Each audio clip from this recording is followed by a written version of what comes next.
Ton cerveau peut devenir accro à presque n'importe quoi. Une substance, un comportement, une sensation. C'est une dinguerie! Aujourd'hui, on démonte le mécanisme des addictions. Alors déjà, c'est quoi une addiction? C'est pas seulement aimer beaucoup quelque chose. C'est quand ton cerveau se fait littéralement pirater au point que tu ne peux plus t'en passer, même si ça détruit ta vie. Le truc à comprendre, c'est que l'addiction, c'est pas une question de faiblesse ou de manque de volonté. C'est un dérèglement neurologique du circuit de la récompense dans ton cerveau. En gros, ton cerveau a été reprogrammé pour croire qu'il a besoin de cette substance ou ce comportement pour survivre. On va parler des addictions aux substances, mais aussi des addictions comportementales, parce que ton cerveau fait pas vraiment la différence. Et surtout, on va voir les effets concrets sur ta vie, ton corps et comment ça fonctionne. Petit disclaimer, je ne juge personne ici. L'addiction, c'est une maladie, pas un choix moral. 1. L'alcool. On commence par l'alcool, parce que c'est l'addiction la plus banalisée en France. Genre, boire des bières en terrasse ou du vin à tous les repas, c'est culturel chez nous. Mais l'alcoolisme, c'est pas juste boire régulièrement. C'est quand tu ne peux plus t'arrêter. Quand ta journée tourne autour de l'alcool, quand tu as besoin de boire pour te sentir normal. Les effets immédiats. Désinhibition, euphorie, diminution de l'anxiété. C'est pour ça que c'est tentant. Ton cerveau kiffe. Les effets à long terme. Destruction du foie, la cirrhose, problèmes cardiaques, troubles de la mémoire, parfois même démence. Sans parler des accidents, des comportements violents, des relations détruites. Ce qui est vicieux avec l'alcool, c'est que le sevrage peut être mortel, genre littéralement. Si quelqu'un qui boit beaucoup depuis des années arrête d'un coup sans accompagnement médical, il peut faire des crises convulsives ou un délirium tremens, hallucination et confusion totale. En France, l'alcool, c'est 41 000 morts par an. C'est la deuxième cause de mortalité évitable après le tabac. 2. Le tabac ou la nicotine. Le tabac, c'est 75 000 morts par an en France. C'est massif. Et pourtant, c'est une des substances les plus difficiles à arrêter. La nicotine crée une dépendance ultra rapide. En quelques semaines de consommation régulière, ton cerveau est déjà accro. Elle agit sur les récepteurs de dopamine, te donne un petit shoot de plaisir, puis ça redescend et t'as envie d'en reprendre. Les effets immédiats. Sensation de détente, concentration améliorée, en apparence, coupe-faim. Les effets à long terme. D'abord, les cancers, dont le cancer des poumons, de la gorge, de la bouche, de la vessie. Ensuite, les maladies cardiovasculaires, puis le BPCO. C'est la bronchopneumopathie chronique obstructive. En gros, t'arrives plus à respirer correctement. Ensuite, vieillissement de la peau, les dents jaunes, la perte de l'odorat et du goût. Et même si tu passes à la cigarette électronique, t'es toujours dépendant à la nicotine. Par contre, tu réduis drastiquement les risques liés au goudron et substances cancérigènes de la combustion. Le truc frustrant, c'est que les premiers bénéfices de l'arrêt sont rapides. Au bout de quelques jours, ton goût et ton odorat reviennent. Mais l'envie de fumer peut durer des mois, voire des années. 3. Le cannabis. Ah, le cannabis. Alors là, il y a beaucoup de débats. Certains disent que c'est inoffensif, d'autres que c'est super dangereux. La vérité, c'est entre les deux. Oui, on peut développer une vraie dépendance au cannabis, même si physiquement c'est moins violent que l'alcool ou l'héroïne. Mais psychologiquement, ça peut vraiment t'enfermer. Les effets immédiats. Détente, euphorie, modification de la perception, fou rire, parfois anxiété ou paranoïa selon les personnes. Les effets à long terme.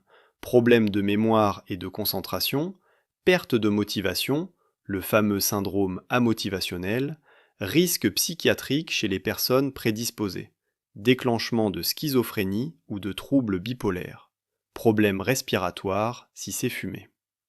Le gros problème en France, c'est que le cannabis qu'on trouve dans la rue est de plus en plus concentré en THC, la molécule qui défonce, et de moins en moins en CBD, qui a des effets relaxants et protecteurs. Du coup, les effets négatifs sont amplifiés. Et contrairement à ce que certains pensent, oui, on peut faire un bad trip au cannabis. Crise d'angoisse, sensation de mourir, dépersonnalisation, c'est pas fun. 4. La cocaïne. La cocaïne, c'est la drogue des soirées, de la performance, de l'ego. Elle te donne une sensation de toute puissance, d'énergie infinie, de confiance en toi. Les effets immédiats. Euphorie intense, énergie débordante, sociabilité accrue, insomnie. Tu te sens invincible. Le problème, c'est que ça dure 20 à 30 minutes maximum, et après, c'est la descente brutale. La descente. Fatigue extrême, dépression, irritabilité, anxiété. Et évidemment, l'envie d'en reprendre pour retrouver cet état. Les effets à long terme. Destruction de la cloison nasale, si sniffée. Problèmes cardiaques graves, risque d'AVC ou d'infarctus, même chez les jeunes. Troubles psychiatriques, paranoïa, psychose, dépression sévère. La cocaïne crée une dépendance psychologique ultra puissante. Physiquement, le sevrage est gérable, mais mentalement, l'envie peut persister pendant des mois. Et il y a un gros mythe sur la coke. C'est pas une drogue de riches inoffensive. Aux États-Unis, c'est une des drogues avec le plus de morts par overdose après les opioïdes. 5. La MDMA ou l'ecstasy. La MDMA, c'est la drogue de la fête et des festivals.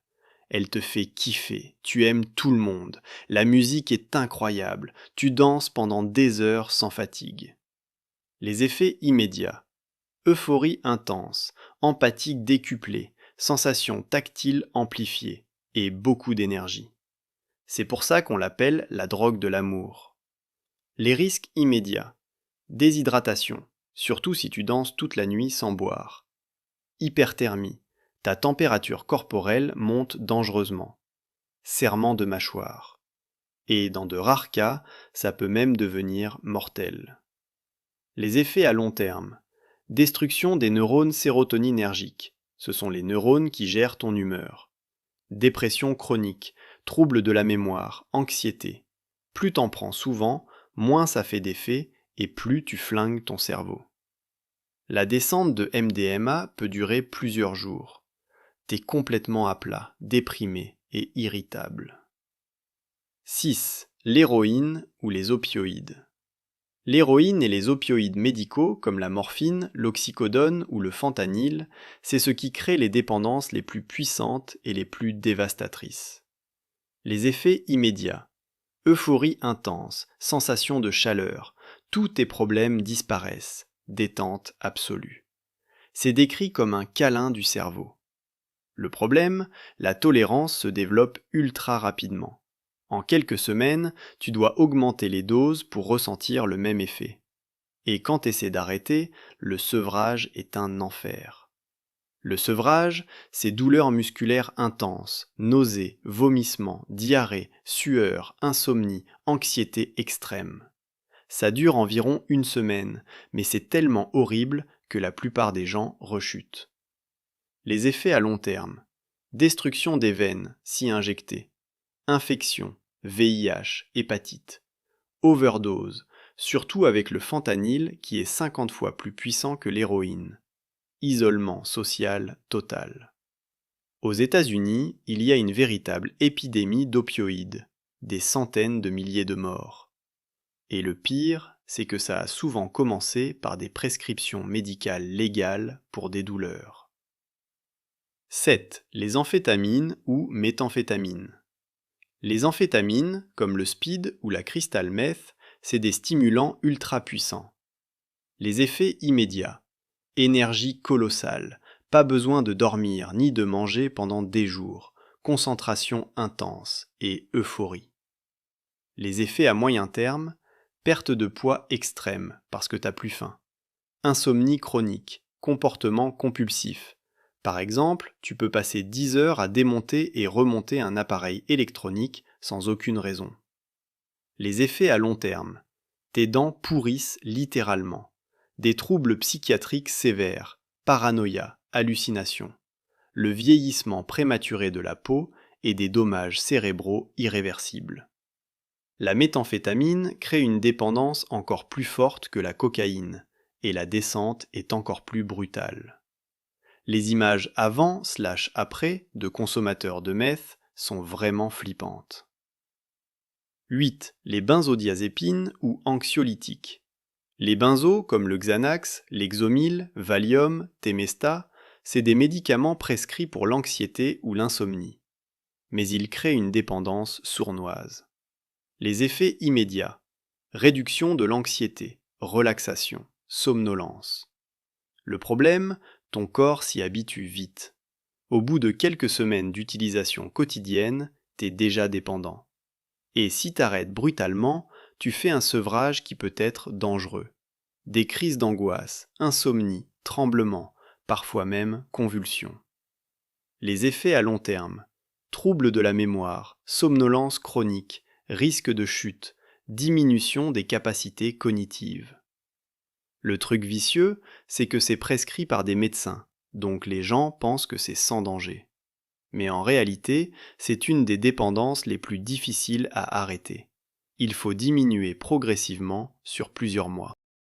9. Le jeu pathologique. Maintenant, on passe aux addictions comportementales. Et oui, ton cerveau peut être accro à un comportement exactement comme à une drogue. Le jeu pathologique, les paris sportifs, le poker, les machines à sous au casino, c'est quand tu ne peux plus t'arrêter de jouer malgré les pertes financières catastrophiques.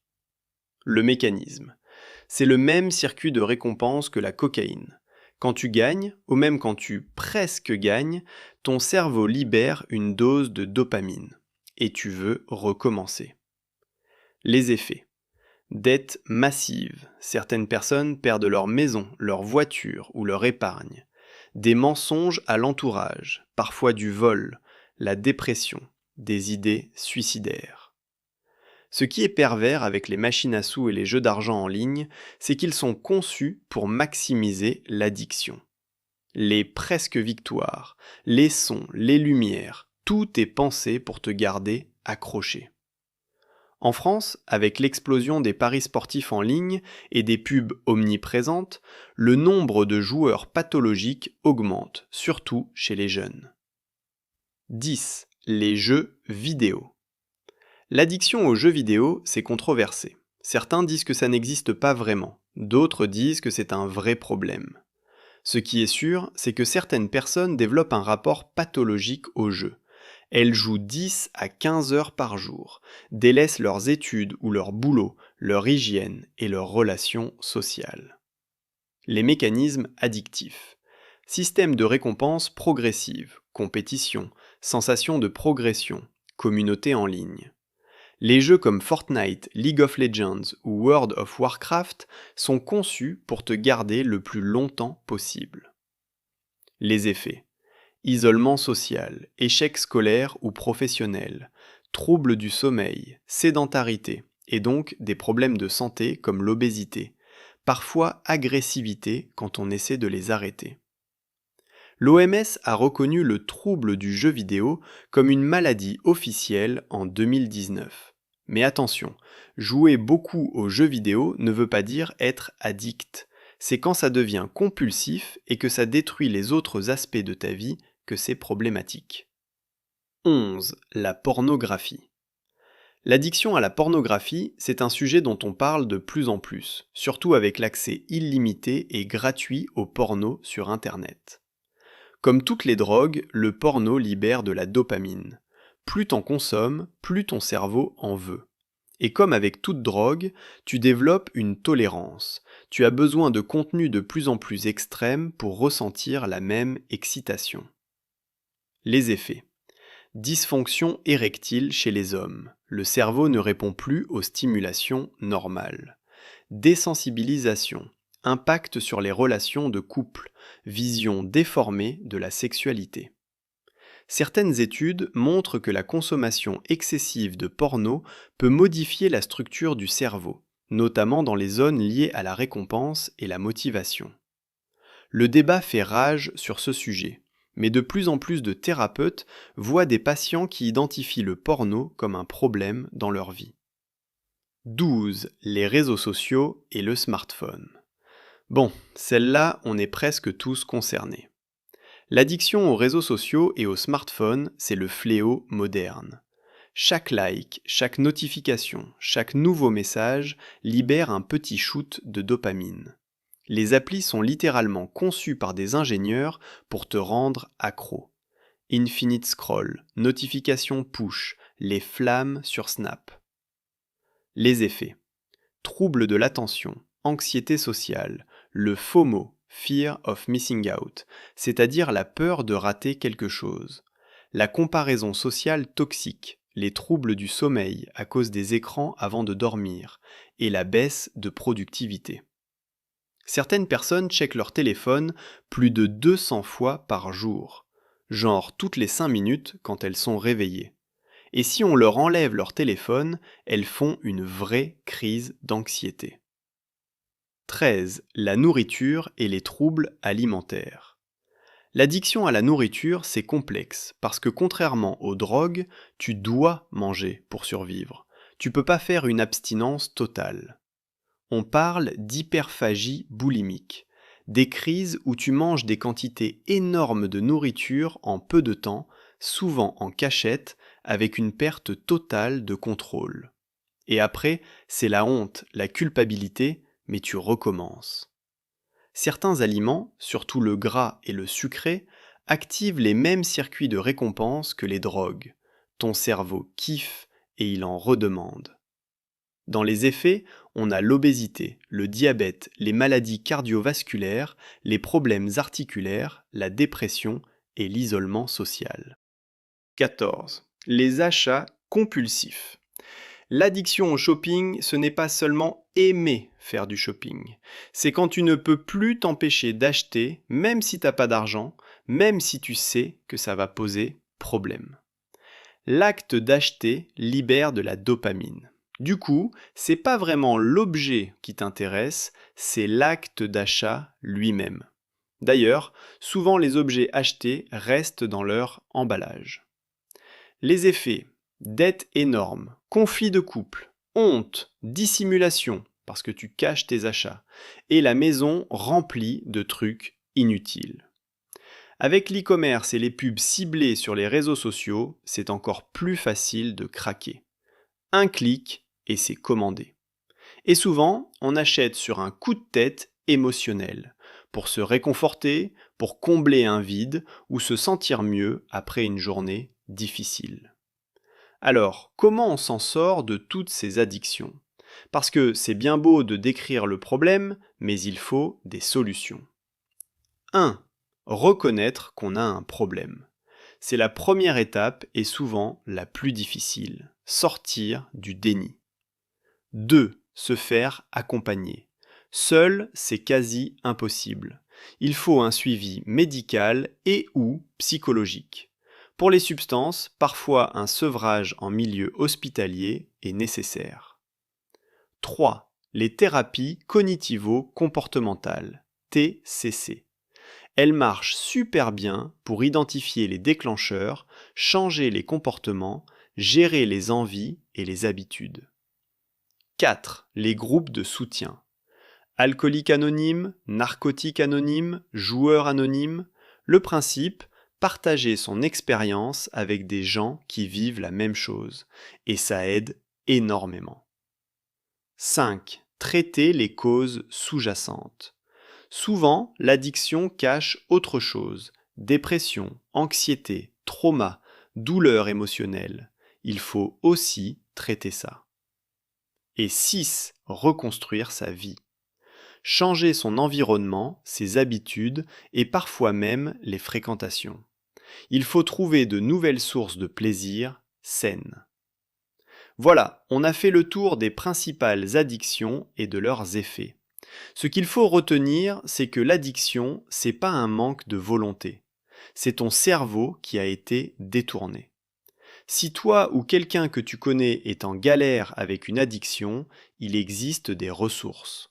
Le site drogue-info-service.fr, les centres d'addictologie ou le numéro 0800 23 13 13, n'hésite pas à demander de l'aide. Si la vidéo t'a intéressé, like et abonne-toi. Et dis-moi en commentaire si tu veux que je creuse un sujet en particulier. À plus!